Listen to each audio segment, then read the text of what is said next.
साथियों नमस्कार। साथियों, यदि आप नए रोज़गार के तलाश में हैं और आप बैंकिंग का काम करना चाहते हैं, बैंकिंग सेक्टर में आना चाहते हैं, तो आपके लिए बहुत अच्छी व्यवस्था जो है फिनो पेमेंट बैंक लेकर के आया हुआ है। फिनो पेमेंट बैंक की CSP भी आसानी से मिल जाती है, बल्कि बहुत ही कम समय में स्टार्ट हो जाती है। अगर हम चिट फंड कंपनियों की अपेक्षा अगर बैंकिंग सेक्टर की बात करें तो फिनो पेमेंट बैंक लगभग 2 से 3 दिनों में, अधिकतम 4 दिनों में आपको पासवर्ड प्रोवाइड कर देता है और आपका काम स्टार्ट हो जाता है। तो हम आपको बताएंगे कि फिनो पेमेंट बैंक की CSP आप किस तरह से लें, कहाँ से लें, कि आपका कोई नुकसान न होने पावे और आपको सुविधाएं अच्छी से अच्छी मिलें और आपको सपोर्ट भी टाइम टू टाइम मिलता रहे। इसके लिए जो है मैं आपको सबसे पहले फिनो पेमेंट बैंक की साइट पर चलते हैं। ये फिनो पेमेंट बैंक की साइट है। आपको यहाँ पर बहुत सारी चीज़ें आपको देखने को मिल भी जाएंगी, लेकिन कुछ चीज़ों को मैं बताऊँगा, उसको भी आप ध्यान दीजिएगा। अगर आपको फिनो पेमेंट बैंक अप्लाई करना है तो अप्लाई करने के लिए फिनो पेमेंट बैंक 3 तरह से आपको CSP उपलब्ध करा देता है। ये तो आप ऑनलाइन अप्लाई करते हैं, तो ऑनलाइन अप्लाई करने के बाद जो है आपको संबंधित डिस्ट्रीब्यूटर या ब्रांच के CSO या CRO या ब्रांच मैनेजर के द्वारा आपको कॉल जाती है और आप उसके थ्रू जा कर के अपनी ID को बनवाते हैं। ऑनलाइन अप्लाई कैसे होती है इसके बारे में मैं आपको बता दूंगा। उसके पहले मैं बताता हूं कि ज़्यादातर 99% आइडियाँ जो है यह YouTube पर वीडियो देख करके या ब्रांच पर जा कर के लोग ID बनाते हैं।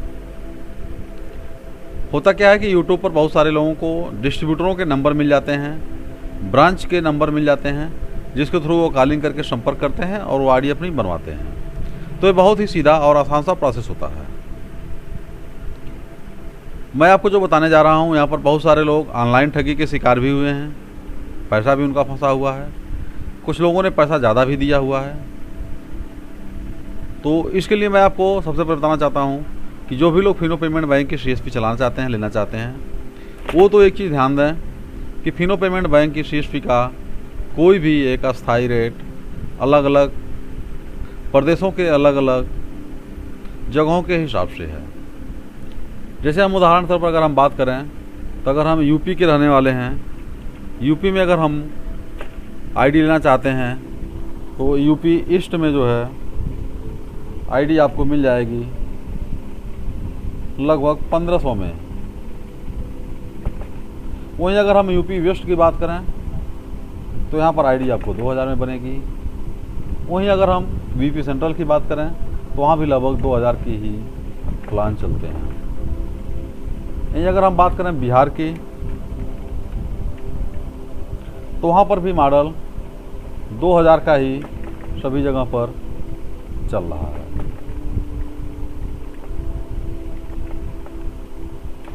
लेकिन होता क्या है कि कुछ जगहों पर आइडियाँ और भी सस्ती बन जाती हैं।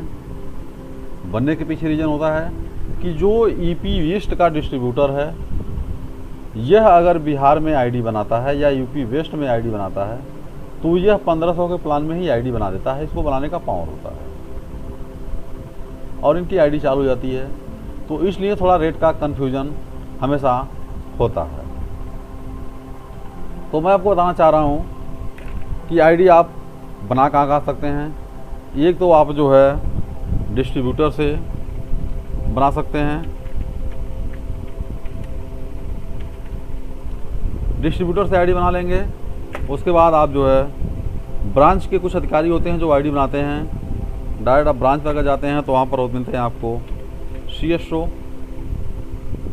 जो फिनो बैंक के एम्प्लॉय माने जाते हैं और सबसे लोअर स्थान पे होते हैं। उससे ऊपर होते हैं इनके जो है CRO, ये भी ID बनाने में निपुण होते हैं और ये भी ID बनाते हैं। इसके अलावा ब्रांच मैनेजर, जिनको हम लोग लैम कहते हैं, ये भी ID बनाते हैं। अब आपको ID अगर बनानी है तो आपको पैसे की बात हो गई, सपोर्ट की बात समझ लीजिए। नहीं, पैसे की बात तो समझ लीजिए कि पैसे किसी को भी आपको नगद किसी के हाथ में देना नहीं है। उदाहरण के तौर पर मैं देखिए यहाँ पर एक एक्सेल अपना खोल रहा हूँ। अभी सेक्शन में देखिए मैंने बहुत सारे लोगों का मैंने आईडी बनाया हुआ है। मैं एक उदाहरण के तौर पर जो है मैं बता रहा हूँ कि जब आईडी बनाते हैं हम लोग तो करते क्या है। देखिए मैंने आईडी बनाया हुआ है, अब इसे मैं दिखा रहा हूँ आपको किसमें। एक होता है अकाउंट नंबर, देखिए ये इनकी आईडी है, तो ये होता है अकाउंट नंबर। ऐसे ही आईडी जब आपकी तैयार हो जाती है तो आपको भी एक अकाउंट नंबर मिलता है इस तरह से। जैसे देखिए यहाँ पर 2011 ये करके किसी का अकाउंट है, तो आपको जो अकाउंट मिलता है, पैसा आप अगर इस अकाउंट में डालते हैं तो कभी भी आपका नुकसान होने का कोई डर नहीं है और हर हालत में आपको जो है पैसा आपके अकाउंट में रहेगा और सुरक्षित रहेगा। लेकिन अगर आपकी आईडी बनती है, केवाईसी होती है, ये अकाउंट मिलता है, इसके बावजूद आप पैसा इसमें नहीं डालते हैं, आप डिस्ट्रीब्यूटर को, ब्रांच के सीएसओ सीआरओ या ब्रांच मैनेजर को नकद देते हैं, हार्ड कैश देते हैं, तो परेशानियां आने की संभावना हमेशा बनी रहती हैं। लेकिन ये पैसा आपको डालना कब होता है, इसके बारे में भी मैं आपको बता रहा हूँ। जब आपकी आईडी पहले कोई भी डिस्ट्रीब्यूटर हो या ब्रांच का सीएसओ सीआरओ हो, यह आपके पास जाता है या आप उसके पास जाते हैं, तो आपकी पहले ही केवाईसी होती है। यानी अगला आदमी आपका करेक्टर आईडी अपना खोलेगा, खोलने के बाद आपका मोबाइल नंबर डालेगा, डालने के बाद ओपन अकाउंट आएगा, मर्चेंट अकाउंट सेलेक्ट करेगा, वहाँ पर मर्चेंट बनेंगे, डिस्ट्रीब्यूटर बनेंगे, सेलेक्ट करेगा, आपके जो है आधार नंबर डाला जाएगा, फिंगर लगवाया जाएगा, आपकी सारी प्रोफाइल खुल करके आएगी, कुछ जनरल डिटेल्स में भरने होते हैं, आपके मंथली इनकम वगैरह, नामनी नाम वगैरह भरने होते हैं। उसके बाद आधार कार्ड, पैन कार्ड उसमें अटैच होता है, फीड होता है। उसके बाद जो है आपको पैन कार्ड डिक्लेरेशन करना होता है। उसके बाद आपके 10 अंगुली के फिंगर लगते हैं। 10 अंगुली के फिंगर लग जाने के बाद फिर जब नेक्स्ट करते हैं तो फिर आपका वेरिफिकेशन फिर एक बार अंगुली लगती है और आपके मोबाइल पर ओटीपी जाता है। ओटीपी डालने के बाद जो है आपको एक स्क्रीन खुल करके आती है, जिसे हम लोग आईडी उसमें रहता है, अकाउंट नंबर आता है। आप देख सकते हैं आपके सामने यहाँ पर जो है एक डिस्प्ले है, इस तरह से आपकी आईडी खुल करके आएगी। यहाँ पर जो बनाने वाले का नाम रहता है, हमेशा जो भी आईडी बनाता है उसका नाम देखिए यहाँ पर शो होता रहता है। देखिए सेविंग अकाउंट है, लेकिन आपका यहाँ पर मर्चेंट अकाउंट लिखा रहेगा। यहाँ पर आपका नाम होगा, उसके नीचे आपका मोबाइल नंबर होगा, मेल आईडी होगा, आपका फ़ोटो लगा रहेगा। यहाँ पर देखिए लिखा रहता है अकाउंट नंबर यानी एसीसी नंबर। आपको यही एसीसी नंबर में आपको पैसा डालना होता है। नीचे आपकी कस्टमर आईडी, मतलब आपकी जो है यह अकाउंट, आपका जो आईडी नंबर यहाँ पर होता है। तो इस तरह की स्क्रीन आपको सामने आएगी। आने के बाद आपको जो है पैसा इस खाते में अगर डाल देते हैं तो आप 100% सुरक्षित हैं। या आपके संपर्क में कोई है, आपको विश्वास है उस पर अगर, तो आप उसके अकाउंट में पैसा दे सकते हैं या उसे नकद भी दे सकते हैं। लेकिन इस चीज़ का आपको यहाँ ध्यान रखिएगा, अगर आपको फंसता नहीं है तो आपको इस अकाउंट का उपयोग करिएगा। जो आपका अकाउंट केवाईसी कंप्लीट होने के बाद मिलेगा, आपको पैसा यहाँ पर डालना है। अगर डालते हैं तो बहुत अच्छी बात है, और फिलहाल अगर किसी भी कारण से आपको पैसा उनको दे देते हैं और कोई दिक्कत अगर होती है तो उसके जिम्मेदार भी आप ही होते हैं। इसके अलावा हम आपको बात करते हैं, ये हो गई आईडी बनने का प्रोसेस। आईडी बन जाने के बाद आईडी को आप चलाते क्या हैं, मिलता क्या क्या है, आपको सर्विसेज क्या क्या मिलती हैं। हम किसी भी चिट फंड कंपनी से कंपेयर नहीं कर रहे हैं, हम कंपेयर कर रहे हैं सिर्फ और सिर्फ जो है आरबीआई से रजिस्टर्ड बैंकों की श्रेणी में फिनो पेमेंट बैंक की। जो भी आपको आईडी मिलेगी, मैंने वहाँ पर आईडी दिखा रहा था, आप यहाँ पर आईडी लॉगिन करेंगे। जैसे मैंने एक डेमो आईडी यहाँ पर लॉगिन किया, तो इस टाइप से आपको यहाँ पर लॉगिन करना होगा। लॉगिन करने के बाद जो है आपका एक पेज खुलेगा। देखिए एक पेज खुला है, अभी हमारा ऊपर 4 पेज था, अब हमारी ये आईडी लॉगिन वाली आईडी पेज आया हुआ है। हम नेक्स्ट करते हैं। नेक्स्ट करने के बाद देखिए ओटीपी सबका मांगता है पहली बार। जब आपको इसे आप सेव कर लेते हैं अपने कैशे फाइल में, कैशे डाटा में, तो दोबारा आपसे ये नहीं मांगेगा, नहीं तो आपको हमेशा ओटीपी ये मांगता रहेगा।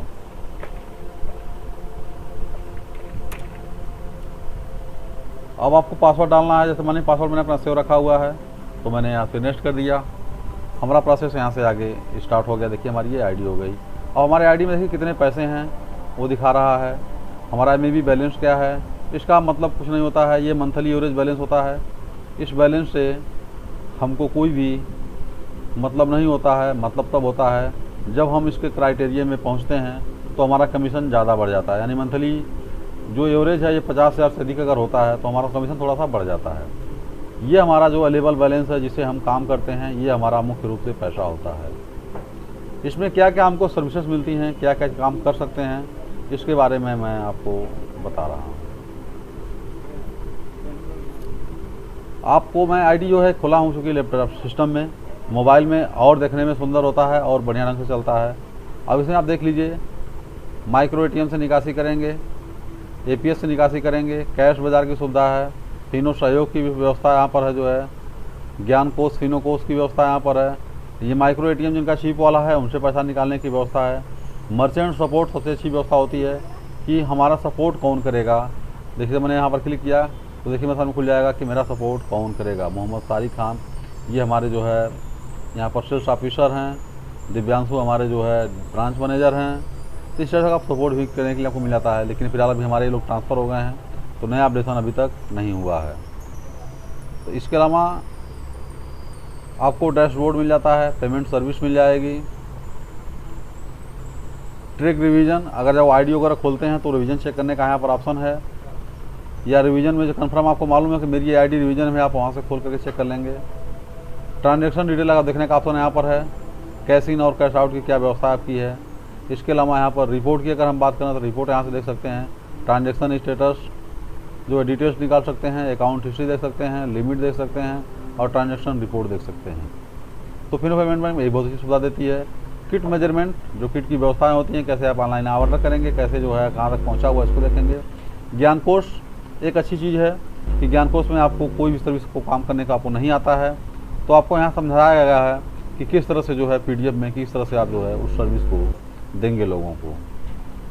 तो इस टाइप से जो है बहुत अच्छी सर्विसेज इसके फिनो पेमेंट बैंक आपके लिए लेकर के आया हुआ है और बहुत ही हम लोगों के लिए यह कारगर साबित है। खास करके बहुत कम पैसे में आपको सीएसपी हर जगह पर मिल जाती है। इसका कोई ये नहीं है कि आपको इस इलाके में या इस जगह पर आपको आईडी नहीं मिलेगी, इसकी आईडी सभी जगह पर उपलब्ध हो जाती है। पैसे भी बहुत कम लगते हैं। इसके अलावा बहुत सारे लोग हैं जो केवल एपीएस से काम करते हैं। लेकिन साथियों मैं कहना चाहता हूं कि जो लोग एपीएस से काम करते हैं वो लोग लंबी दूरी तय नहीं कर सकते हैं, वो ज़्यादा पैसा नहीं कमा सकते हैं। इसलिए जब भी आप आईडी लीजिए तो साथ में माइक्रो एटीएम जरूर लीजिए। यदि आप माइक्रो एटीएम भी लेते हैं तो माइक्रो एटीएम से आपको ट्रांजैक्शन करने की सुविधा मिल जाती है जितना एटीएम कार्ड की लिमिट होती है। जैसे एटीएम कार्ड की लिमिट अगर 10,000 निकालेंगे, 1 लाख है तो 1 लाख निकालेंगे, 2 लाख है 2 लाख निकाल देंगे। ये बहुत अच्छी सुविधा माइक्रो एटीएम की होती है। उससे आप बैलेंस इंक्वायरी भी कर लेते हैं। और सबसे बड़ी खासियत कि जब आप अकाउंट ओपनिंग करते हैं तो अकाउंट ओपनिंग के समय जो है आप जो पिन जनरेट करना जाता है वो पिन जनरेट आसानी से हो जाता है। तो पिन जनरेट करने के कारण जो है आपके साथ ग्राहक लगे रहते हैं कि कोई भी दिक्कत या कोई भी बात अगर होती है तो उस काम को आप आसानी से कर लेते हैं। साथियों मैंने जो आपको बताया ये फिनो पेमेंट बैंक के बारे में बताया। जहाँ तक अब तक अगर आप सुने हैं तो सहयोग की बात कर लें कि सबसे बेहतर फिनो पेमेंट बैंक का कहीं से भी आईडी लें तो आप आईडी डिस्ट्रीब्यूटर से ही लें। डिस्ट्रीब्यूटर से आईडी लेने में आपको फ़ायदा ये होता है कि डिस्ट्रीब्यूटर आपका लाइफ टाइम हमेशा सहयोग करता रहता है, क्योंकि आपके कमीशन में ही डिस्ट्रीब्यूटर का कमीशन बना रहता है। लेकिन आईडी अगर आप ब्रांच से लेते हैं तो आपके कमीशन से उनको कमीशन का कोई मतलब नहीं होता है। आपका बिजनेस हो या ना हो, उनका अपना खुद का टारगेट होता है, तो इसलिए वो सहयोग उतनी अच्छी आपको नहीं कर पाते हैं। और यहाँ पर आपको दोहरा लाभ मिलता है। डिस्ट्रीब्यूटर आपको 7 दिन और 12 घंटे सहयोग करता है और ब्रांच जो है आपको 8 घंटे अधिकतम सहयोग करेगा, लेकिन वो 7 दिन नहीं करेगा, हफ्ते में 5 दिन ही सहयोग करेगा। तो साथियों जो जानकारी में थी हमने आपको बताया। यदि आपको फिनो बैंक की सीएसपी लेनी है या डिस्ट्रीब्यूटर आईडी लेना है तो डिस्क्रिप्शन में हमने अपना नंबर और बहुत सारे डिस्ट्रीब्यूटरों का नंबर दिया हुआ है। आप उनसे आईडी लेकर के अपना काम को स्टार्ट कर सकते हैं। लेकिन लेन देन का मामला है, सावधानी जरूर बरतिएगा। साथियों अगर ये वीडियो आपको पसंद आया हो तो वीडियो को जरूर लाइक करिएगा और अपने मित्रों में शेयर भी करिएगा। और हमारे चैनल पर नए हैं तो चैनल को सब्सक्राइब जरूर कर लीजिएगा। साथियों नमस्कार, जय हिंद, जय भारत।